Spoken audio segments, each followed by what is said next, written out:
नमस्कार दोस्त, स्वागत है आपका यूट्यूब चैनल आर्या जीके में। देखिए, कल हम लोग एक बहुत ही महत्वपूर्ण टॉपिक को कवर किए थे जिसका नाम था मगध का उत्कर्ष।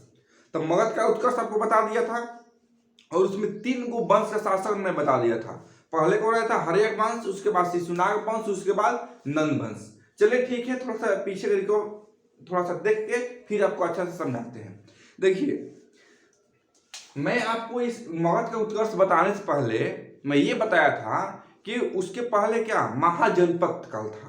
महाजनपद काल में जो क्या हमारे पूरा भारत में 16 महाजनपद थे। 16 महाजनपद में सबसे जो शक्तिशाली महाजनपद था वो था मगध, जो कि यहाँ पर पड़ता है। मगध सबसे शक्तिशाली महाजनपद था।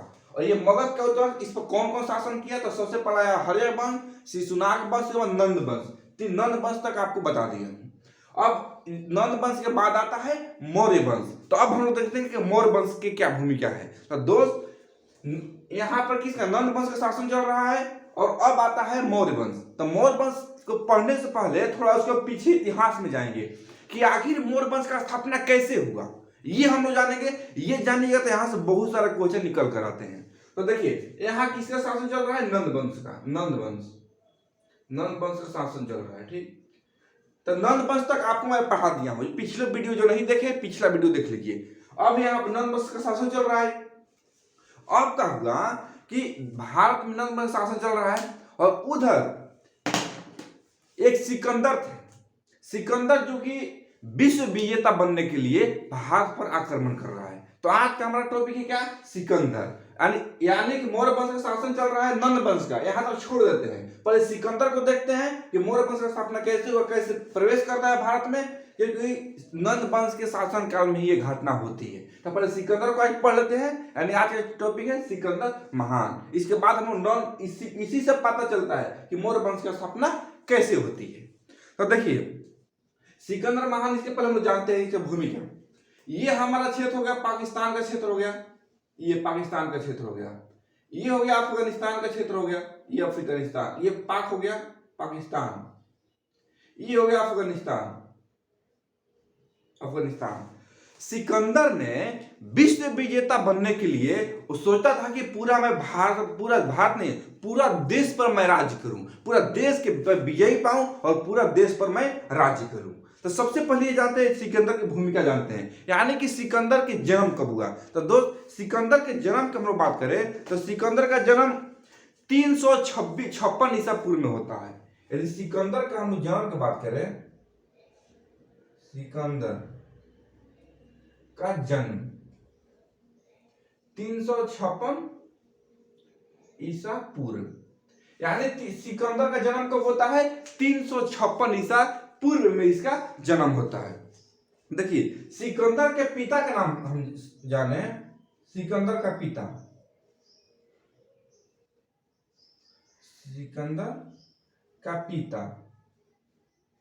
सिकंदर का पिता का नाम था फिलिप। क्या? फिलिप। सिकंदर के पिता का नाम था क्या? फिलिप, जो मकदूनिया का शासक थे। कहां? मकदूनिया का शासक थे।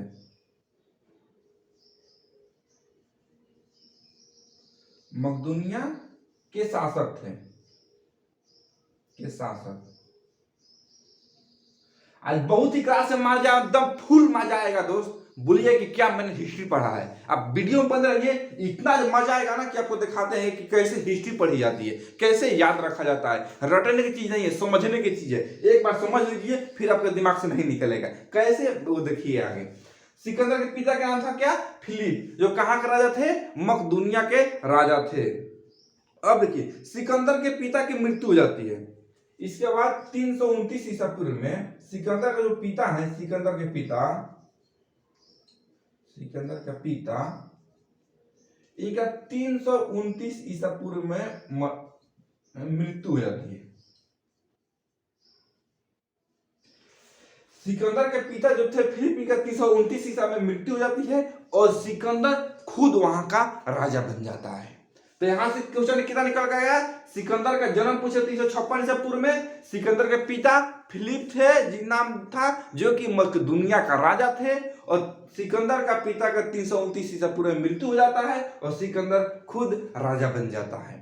जब सिकंदर खुद राजा बन जाता है तो सिकंदर कुछ उन गुरुओं से शिक्षा लेता है। तो सिकंदर के हम गुरु की बात करें, सिकंदर के गुरु के बात करें, सिकंदर के गुरु सिकंदर के गुरु के नाम है अरस्तु। सिकंदर के गुरु के नाम अरस्तु। अरस्तु के गुरु का नाम क्या है? अरस्तु के गुरु का नाम प्लूटो। और प्लूटो के गुरु का नाम सुकरात। सीक्वेंस ऐसे ही चलता है। सिकंदर के गुरु को पूछ ले तो कौन क्या है? अरस्तु। अरस्तु के गुरु प्लूटो और प्लूटो के गुरु सुकरात। ये इनका गुरु मेन है। सिकंदर के गुरु है अरस्तु। यदि अरस्तु के गुरु पूछता, अरस्तु के गुरु बता तो प्लूटो भाई, अब प्लूटो के गुरु बता दो तो ये सुकरात पूरा आपको डीप में यहां से बता दिया। अब देखिए यहां तक हो गया। अब क्या कहता है? सिकंदर विश्व विजेता बनना चाहता है और विश्व विजेता बनना चाहता है और इधर से अफगानिस्तान पाकिस्तान वाला जो क्षेत्र है यहाँ से होते हुए क्षेत्र को जीतते हुए भारत में प्रवेश करता है। और सबसे पहले कहाँ आता है? गुजरात के क्षेत्र में आता है, गुजरात के क्षेत्र में। ठीक है, ध्यान से समझिएगा। सिकंदर विश्व विजेता बनने के लिए उधर का अफगानिस्तान वाला क्षेत्र को जीतते हुए आता है और भारत में कहां से? गुजरात से एंट्री मारता है। जब यहाँ से एंट्री मारता है तो यहाँ पे एक राजा थे जिसका नाम था अम्भी। यहाँ के राजा थे क्या? जिनका नाम था अम्भी। तो और आकर के सबसे पहले वो अम्भी से मिलता है, यानी भारत पर आक्रमण करता है। कब? 356 ईसा पूर्व में। 356 ईसा पूर्व में भारत पर आक्रमण करता है और आक्रमण करके और सबसे पहले वहां का राजा थे कौन था? अम्भी से मिलता है। तो यहाँ का राजा कौन थे? अम्भी से मिलता है, अम्भी। भारत पर आक्रमण कब किया? भारत पर आक्रमण करता है 326 ईसा पूर्व में, बीसी। यानी सिकंदर ने भारत पर 326 ईसा पूर्व में आक्रमण करता है और आक्रमण करता सबसे पहले गुजरात के राजा अम्भी से मिलता है और अम्भी को मिलता है। और ये थोड़ा मतलब सिकंदर पूरा सेना लेकर के आया था और अम्भी से मिला और ये अम्भी ने उसको सपोर्ट कर दिया कि चलो ठीक है मैं आपको सपोर्ट करता हूं। और अम्भी ने इसे सपोर्ट कर दिया और सपोर्ट करने के बाद फिर आगे बढ़ता है तो पंजाब क्षेत्र में चले जाता है। और पंजाब के राजा थे जिसका नाम था पोरस। और पंजाब के राजा पोरस को भी मिलाना चाहता था।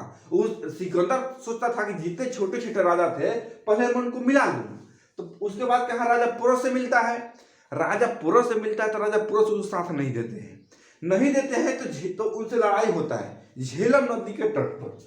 यहाँ इसको आप लोग नोट कीजिए, फिर मैं समझाता हूँ। यहाँ आप लोग नोट कीजिए इसको या स्क्रीनशॉट ले लीजिए, फिर समझाता हूँ।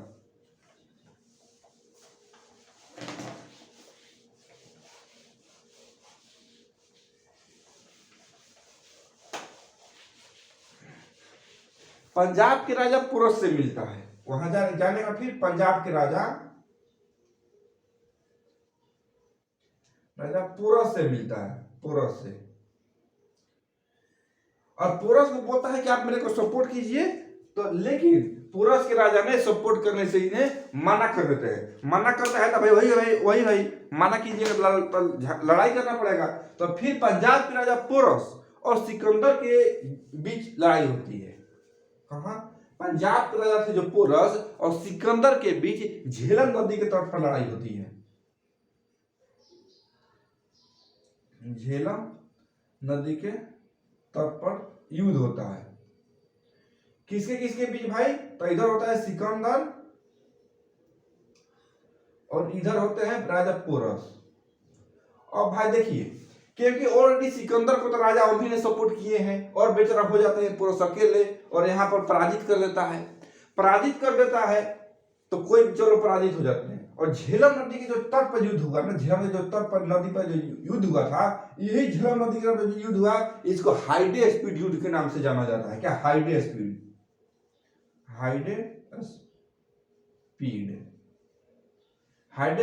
युद्ध के नाम से जाना जाता है।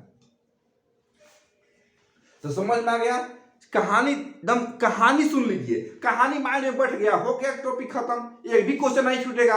अब देखिए थोड़ा सा रिकॉल करते हैं।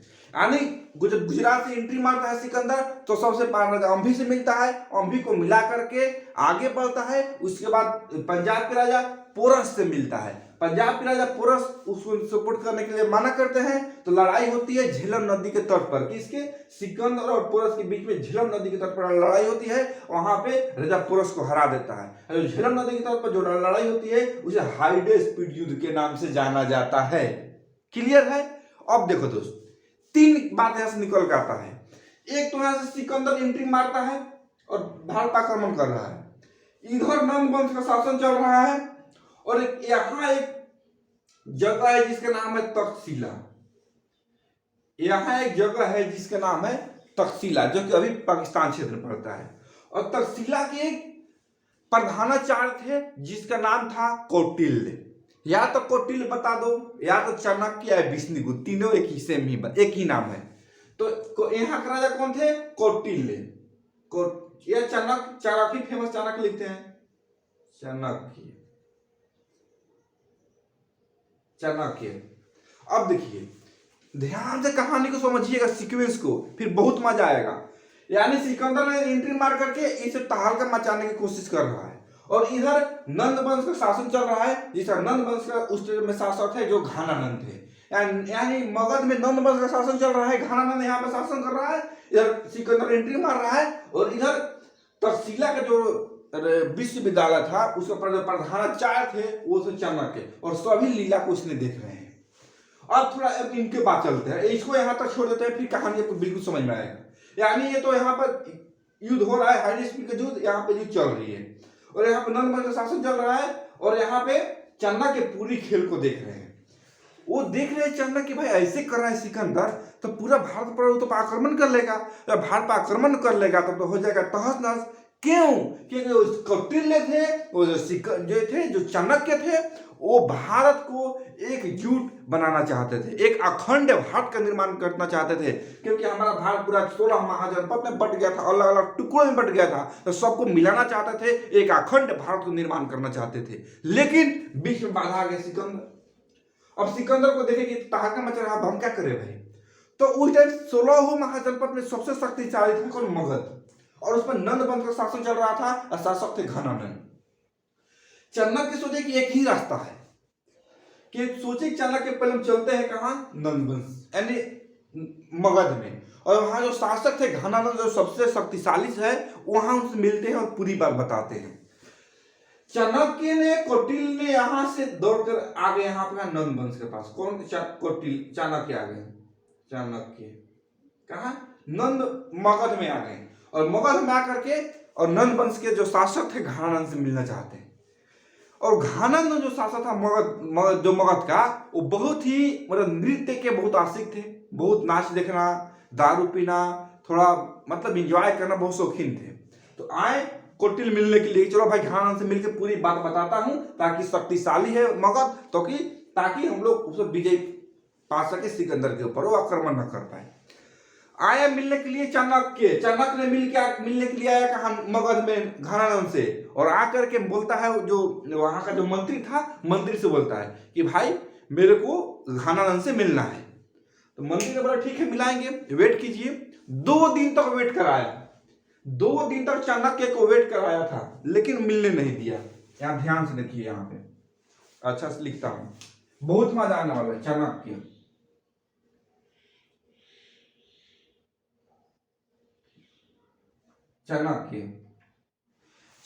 ने 2 दिन तक यहाँ पे वेट किया है घानानंद से मिलने के लिए, लेकिन मंत्री की तरफ से कोई रिस्पॉन्स नहीं आता है, और उनको घानानंद से नहीं मिलाया जाता है।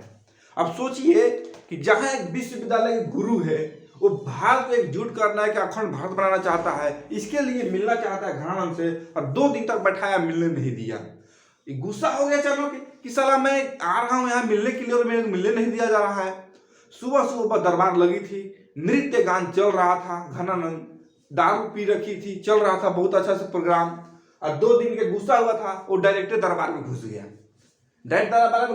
चाणक्य ने घुस कर बोला घानानंद से, महाराज आप ये क्या कर रहे हैं, वो तो करते रहिए, लेकिन ये देखिए कि हमारा भारत में एक संकट के समय आ रहा है, सिकंदर यहाँ से आक्रमण कर रहा है और पूरा भारत पर आक्रमण करना चाहता है, और आक्रमण करके कर लेगा तो फिर हम लोगों का जो भारत था वो दूसरे के पक्ष में चला जाएगा और सिकंदर यहाँ का राजा हो जाएगा। तो ऐसा करते हैं कि आप वहाँ किसी तरह रोकिए, आपके पास शक्ति है, युद्ध सेना सब चीज है, रोकिए उसको, बोलता है घनानंद से।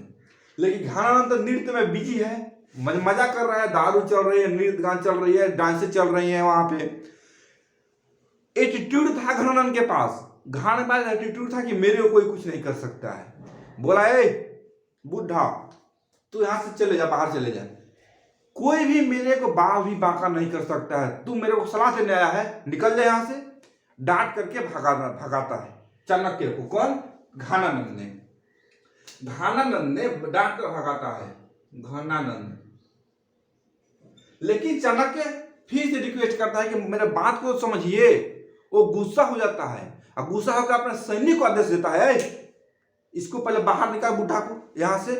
और सैनिक जो है बाल उसको पकड़ करके खींच के बाहर निकाल देता है। सोचिए, एक महात्मा जो कि भारत को एकजुट करना चाहता है, उसको सिकंदर ने अपने दरबार से बाल खिंचवा करके बाहर फेंकवा देता है। जब बाल खिंचवा कर फेंकवाया ना, तो जो चाणक्य थे, जो विद्वान थे, ऋषि मुनि थे, ये चोटी जो था ना जाटा बांध, उनके पहले जाटा चोटी था। अब ये चोटी पकड़ा के घर में खिंचवाया फेंकवाया बाहर ना, तो चोटी खुल जाती है इनका, और भाई बेइज्जतियां हो जाता है। क्योंकि सोचिए कि दूसरा कोई भारत पर आक्रमण कर रहा है और उसके खुद उसके काबू पाने के लिए किसी से मिलना चाहते हैं, और वहां पे इनका बेइज्जती करते हो जाता है, और बेइज्जती हो जाता है और चोटी फेंके जब बाहर फेंकवाता है ना, तो चोटी खुल जाती है। तो उसी टाइम चाणक्य ने शपथ लेता है कि इस चोटी जब तक मैं नहीं बांधूंगा तब तक तुमको मैं हरा न दूं, तुमको मैं इसका मतलब बदला न ले लूं इस अपमान का, तब तक मैं चोटी नहीं बांधूंगा। और चोटी खुला ही रहता है। देखिए अधिकांश फोटो में चोटी खुला रहता है उसका। तो वही शपथ लिया था कि जब तक मैं चोटी नहीं बांधूंगा जब तक तुमसे मैं बदला ना ले लूं। और वहां से फिर वापस लौटता है कहाँ? वापस लग जाता है जाने के लिए तक्षशिला, अपने विश्वविद्यालय में। बात वहां तो काम हुआ नहीं। अब ध्यान से सुनिए, वापस जब लौट रहा था तो एक जंगली, आप वैसे सोचिए कि ये पाटलिपुत्र बिहार में पड़ता है मगध, और तक्षशिला पाकिस्तान क्षेत्र से आया था, इतना बड़ा रास्ता चल के। तो वापस लौट रहा था तो ये जंगल था।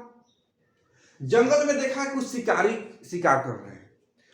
जब वापस कहानी ध्यान सुनिएगा, फिर आपको हर बात आपको समझ में आएगी टॉपिक से। जब यहां से वापस लौट रहा था कौन? चाणक्य। जब चाणक्य वापस लौट रहा था तो बीच में एक जंगल रास्ते पड़ती थी। वहां पर देखा है कुछ शिकारी शिकार कर रहे हैं। तो शिकार कर रहे हैं कुछ शिकारी, तो ये देखता है कि वहां पे एक 17 साल का बच्चा था, जो कि इतना शिकारी करने में स्ट्रांग था कि तीर मारता था सीधे ना, तो सीधे जाकर के लगता शिकार जानवरों को। और ये जब लौट रहा था तो जंगल में विश्राम कर रहा था कौन? चाणक्य। मगध से लौटने के बाद चाणक्य जंगल में विश्राम कर रहा था। विश्राम करते हुए देखा है कुछ शिकारी शिकार कर रहे हैं, जिसमें एक 16-17 साल का बच्चा था। वो शिकार करने बहुत स्ट्रांग था, डरता नहीं था, किसी से लड़ जाता था, तीर मारता था, इसलिए लड़ एकदम मैंने बहुत ही क्या उसको बलवान समझिए, बहुत शक्तिशाली, बहुत ही मतलब अच्छा, हर तरह से उसके पास ना डर था ना भय था किसी चीज का, स्ट्रांग भी था शिकार करने में भी। ये सब लीला देख रहा है चाणक्य। तो जाके शिकारी से मिलता है चाणक्य, शिकारी से मिलता है, बोलता है ये जो लड़का है ये मेरे को दे दो इसको। तो चाणक्य शिकारी बोलता है क्यों भाई, तुमको मैं क्यों दे दूं? तो नहीं, लड़का मेरे काम लायक है, मेरे को दे दो। और वो लड़का को सिकंदर चाणक्य, वो शिकारी कौन करता है? जिसके पास खाने पीने नहीं रहेगा वही तो करेगा, जिसके पास हर की पुण्य भरा रहेगा तो क्यों करेगा? वो लोग बोला कि चिंता मत करो, मेरे पास हर इसको मैं अच्छा से रखूंगा, कोई दिक्कत नहीं होने दूंगा, मेरे को दे दो। और जो था उस लड़का को यहाँ से ले लिया, और लड़का का नाम था क्या? चंद्रगुप्त। यानी चंद्रगुप्त नाम के लड़का को यहाँ से ले लिया। चंद्रगुप्त सिर्फ चंद्रगुप्त नाम था, चंद्रगुप्त नाम के लड़का को यहाँ से ले लेता है। और जो चंद्रगुप्त था अपने मामा के साथ यहाँ रहता था, एंड चंद्रगुप्त है अपने मामा के साथ शिकारी करने आया था, मामा साथ रहता था। तो उसे मामा से बातचीत करके कुछ पैसा भी दिया है यहाँ को चाणक्य ने, लेकर के चंद्रगुप्त को ले लेता है। उस टाइम चंद्रगुप्त का एज बताया जाता है 16 से 17 साल, एंड 16 से 17 साल की अवस्था में यहाँ से ले लेता है। तो ले करके सीधा यहाँ फिर क्या चला जाता है अपना तक्षशिला विश्वविद्यालय।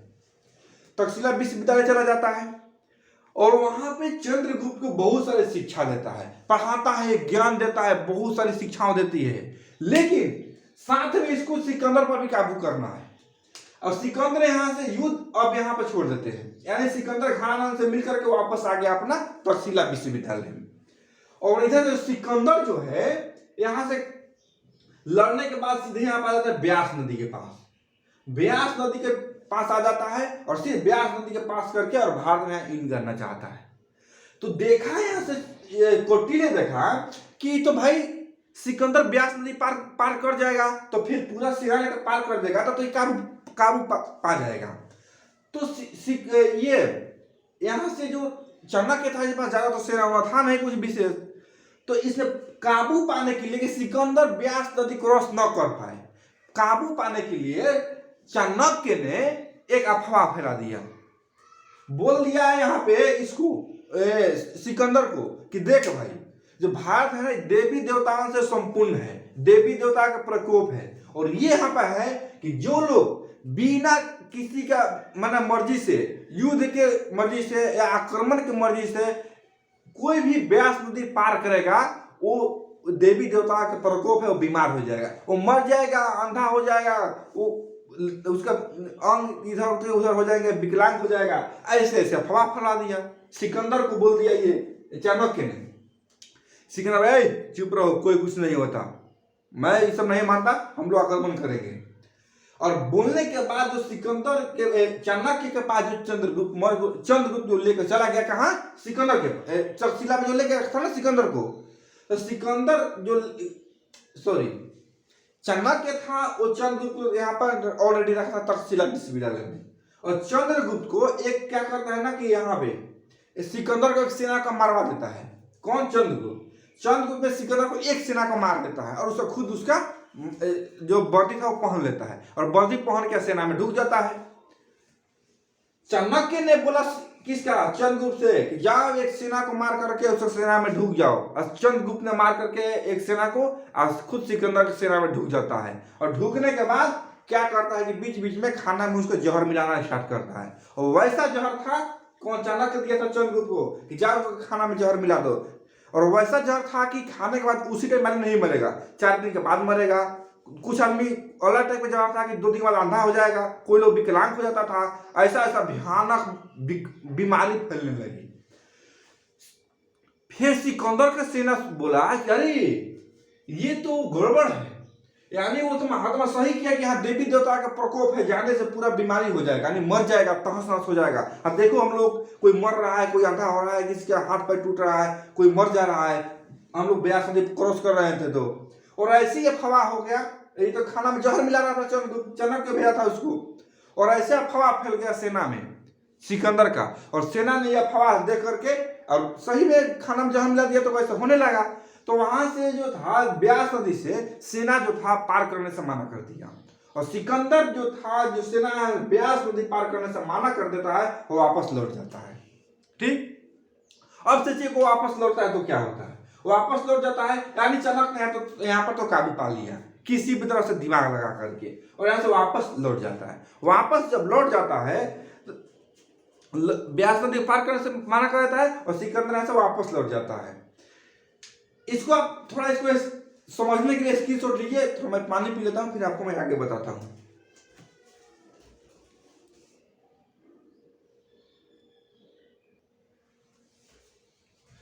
चलिए ठीक है, यहां तक तो समझ में आया आप लोगों को बिल्कुल। अब देखिए, जब यहां से वापस लौट जाता है कौन? सिकंदर। इसे सेना मना कर देता है तो सेना के बल पे तो कोई काम होता है, वापस लौट जाता है। तो जब वापस यहाँ सिकंदर वापस लौट जाता है, देखिए सिकंदर वापस लौट जाता है, मतलब सिकंदर वापस लौट जाता है। कौन? सिकंदर 325 बीसी में, 325 ईसा पूर्व में वापस लौट जाता है, वापस लौट जाता है, लौट जाता है। अब बताइए, इतना जितना घटना हुआ तो सिकंदर भारत में कितना दिन रहा है? तो भारत में टोटल सिकंदर भारत में 19 माह रहता है। कितना? 19 माह रहता है। यानी टोटल सिकंदर इस तरह घटना में जो वापस लौटता है 325 ईसा पूर्व में वापस लौट जाता है, इस तरह जो सिकंदर था। भारत में टोटल 19 माह रहता है। क्लियर है यहां तक? अब देखिए वापस जब लौट रहा था, ये सिकंदर के घोड़े का नाम पूछता है। जो सिकंदर के घोड़ा का नाम था, जो घोड़ा का नाम ये था बहुफेकाला। बहुफेकाला। सिकंदर के घोड़ा का नाम पूछता है, तो कोई सिकंदर के घोड़ा का नाम पूछे तो सिकंदर के घोड़े का नाम क्या था? बहुफेकला था। हो गया यहाँ पे। अब देखिए यहां तक समझ में आया, यानी वहां से काबू पा जाता है, सिकंदर वापस लौट जाता है। 325 ईसा पूर्व में सिकंदर वापस लौट जाता है, और वापस लौट जाता है। इस तरह भारत में टोटल 19 माह रहता है। क्लियर है? और उसका घोड़ा का नाम था क्या? बहुफेकला। अब देखिए सिकंदर तो कुछ तो किया था ना भाई, यानी यहाँ का जो क्षेत्र था वो जीत चुका था। अफगानिस्तान पाकिस्तान का जो क्षेत्र है जीत चुका था। तो अपने जीता हुआ जो क्षेत्र था, जीता हुआ क्षेत्र, जीता हुआ क्षेत्र, जीता हुआ क्षेत्र, इसका सेनापति था। सेनापति, सेनापति जिसका नाम था सेल्यूकस निकेटर।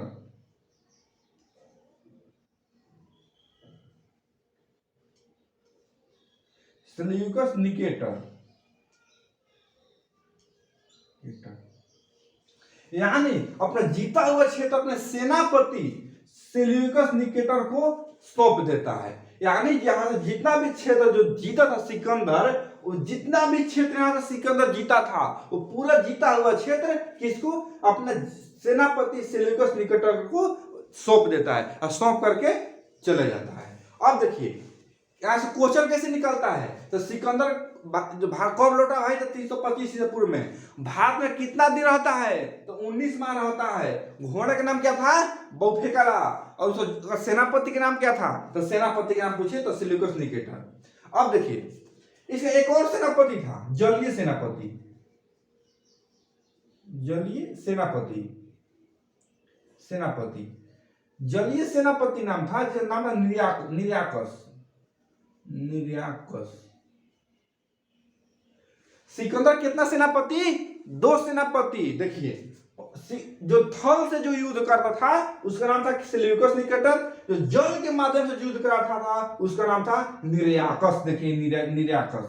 तो सिकंदर के पूछेगा सिकंदर का सेनापति के नाम, तो सेल्यूकस निकेटर। और जलीय लगा देना, जलीय बताओ, तो जलीय सेनापति का नाम निर्याकस था। अब इसको मिटाते फिर आगे बताते हैं।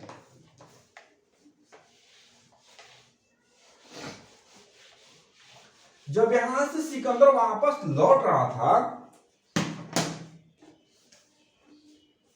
सिकंदर कब लौट रहा था? 323 ईसा पूर्व। 323 ईसा पूर्व में वापस लौट रहा था। लौटा। इस दौरान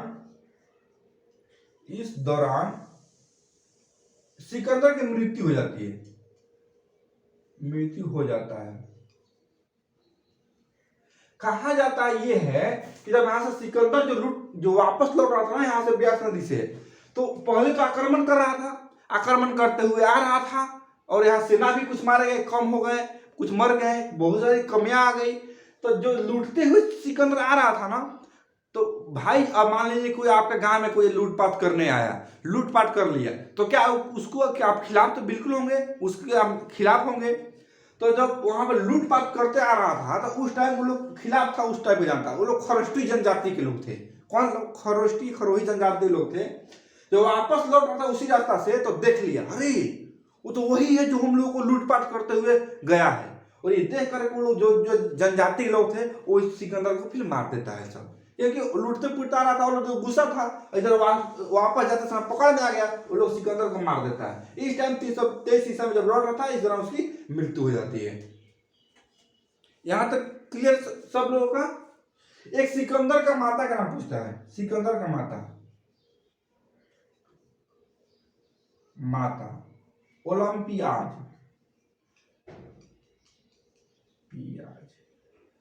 ओलंपियाज। सिकंदर का माता का नाम ओलंपियाज।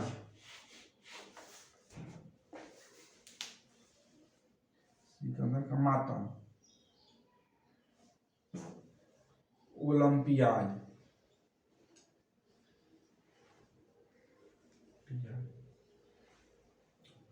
दोस्त इस टॉपिक को हमको लगता है कि वापस यहाँ से चलिए सिकंदर लौट गया, मृत्यु भी हो गया। इसके बाद क्या होता है, अब यहाँ पे पूरा साल यहाँ पे जितना भी था तो तक ये जो चाणक्य था जो पूरा तक्षशिला में अपना साम्राज्य यहाँ बना लेता है और युद्ध सेना उना सब बना लेता है और चंद्रगुप्त भी तैयार हो जाता है। उसके बाद जो चाणक्य था यहाँ से सीधे आक्रमण करता है यहाँ पे कहाँ, नंद वंश के पास। मैं बता रहा हूँ मौर्य वंश का स्थापना कैसे हुआ, मैं बताया था ना, एक बार आगे मौर्य वंश हम लोग पढ़ेंगे। तो क्या हुआ कि जो यहाँ जो था अपना पूरा साम्राज्य विस्तार कर लिया, कि सिकंदर को भगा दिया वापस। किसने भगाया? चाणक्य ने अपने कूटनीति द्वारा। चाणक्य ने अपने कूटनीति द्वारा सिकंदर को वापस भगा दिया और यहाँ अपने जो तक्षशिला में था पूरा साम्राज्य बना लिया और पूरा सेना बना लिया। और चंद्रगुप्त था उसको पूरा अपना जो राजनीतिक बुद्धि दे करके हर तरह से सक्षम बना दिया और रेडी होकर के, और चाणक्य ने खुद चंद्रगुप्त के साथ लेकर के नंद वंश पर आक्रमण करता है। और नंद वंश पर आक्रमण करता है, वहां के जो राजा थे घनानंद, और घनानंद को पराजित करता है वहां बुरी तरह से पराजित करके, और यहाँ पे मौर्य वंश की स्थापना करता है। मौर्य वंश और मौर्य वंश की स्थापना करता है। इसीलिए इसके बाद चंद्रगुप्त के बाद यहाँ मौर्य लगा, चंद्रगुप्त मौर्य कहा जाता है। तो देखिए मौर्य वंश की स्थापना हो गया। यहाँ पे कैसे हुआ पूरी कहानी आपको समझ में आ गया। सिकंदर आक्रमण कर रहा था, कहाँ कहाँ आक्रमण कर रहा, कब किया, उसे सहयोग कौन दिया।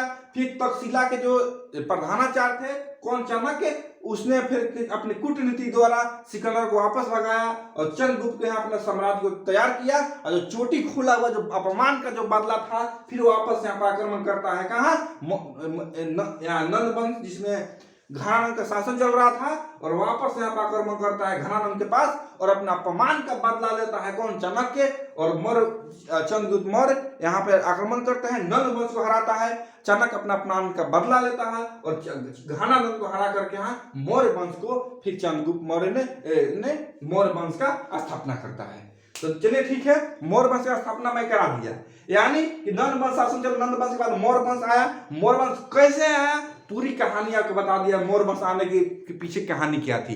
दोस्त हमको लगता है इतना इजी भाषा में आपको समझाया होगा कि बिल्कुल आपको समझ में आया होगा। दोस्त ये हम लोग कल का जो क्लास करेंगे वो करेंगे मौर्य वंश। तो आप लोग एक बार इसको नहीं समझ में आया होगा, एक बार और वीडियो को देख लीजिएगा और अच्छा समझ में आएगा। और जो भी डाउट हो से कमेंट कीजिएगा, कोई भी डाउट हो ना कमेंट कीजिएगा, कमेंट में आपका जवाब दिया जाएगा। और कल हम लोग करेंगे मौर्य वंश। दोस्त ये वीडियो अच्छा लगा तो सब्सक्राइब चैनल कीजिए, ये तो कहने की जरूरत नहीं है, और दोस्तों में शेयर कीजिए ताकि सभी लोग पढ़ें। और मिलते हैं हम लोग कल अगले वीडियो में, तब तक जय हिंद।